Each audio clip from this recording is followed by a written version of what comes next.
മോനെ ഷഹബാസേ, നിനക്കവിടെ സുഖാണോ? സുഖായിരിക്കും.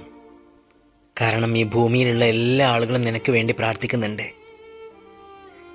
പുഞ്ചിരിച്ചുകൊണ്ട് നിൽക്കുന്ന നിന്നെ കാണുമ്പോൾ വല്ലാത്ത സന്തോഷമാണ്.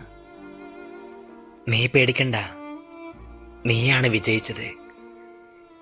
നിന്നെ ദ്രോഹിച്ചവരെ ആരും ഇനി സ്നേഹിക്കൂല. അവരീ ഭൂമിയിൽ ഒറ്റപ്പെടും. തീർച്ചയായിട്ടും അവരനുഭവിക്കും, ഉറപ്പാണ്. നീ ഞങ്ങളുടെ മുത്താണ്. ഈ ഭൂമിയിൽ ഉമ്മാനെ ഇത്രമാത്രം സ്നേഹിച്ച വേറൊരാളുണ്ടാവില്ല. അതാണ് ഞങ്ങളുടെ ഷഹബാസ്.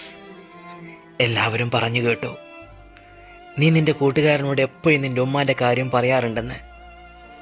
ഉമ്മ സങ്കടപ്പെടുന്നത് നിനക്കൊട്ടും ഇഷ്ടമില്ലെന്ന്. രാത്രി നീ ഉമ്മാനെ സഹായിക്കലുണ്ടെന്ന്. ഉമ്മാൻ്റെ കുരുത്തവും പൊരുത്തവും നേടിയ നീ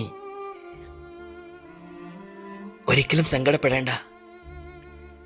സ്വർഗത്തിൽ നീ നിന്റെ ഉപ്പാനെയും ഉമ്മാനെയും അനിയന്മാരെയും കാത്തിരിക്കണം. നീ നല്ല കുട്ടിയാണ്.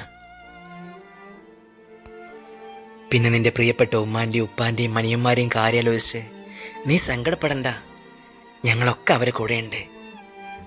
നിനക്ക് വേണ്ടി ഞങ്ങൾ എന്നും പ്രാർത്ഥിക്കും. നിന്നെ എപ്പോഴും ഞങ്ങൾ ഓർക്കും. നീ ഞങ്ങളുടെ മുത്താണ്. നിന്റെ ഉമ്മച്ചി കരയുന്നത് നിനക്കിഷ്ടമില്ലെന്നറിയാം. എല്ലാം വിധിയാവും മോനെ, സമാധാനിക്ക്.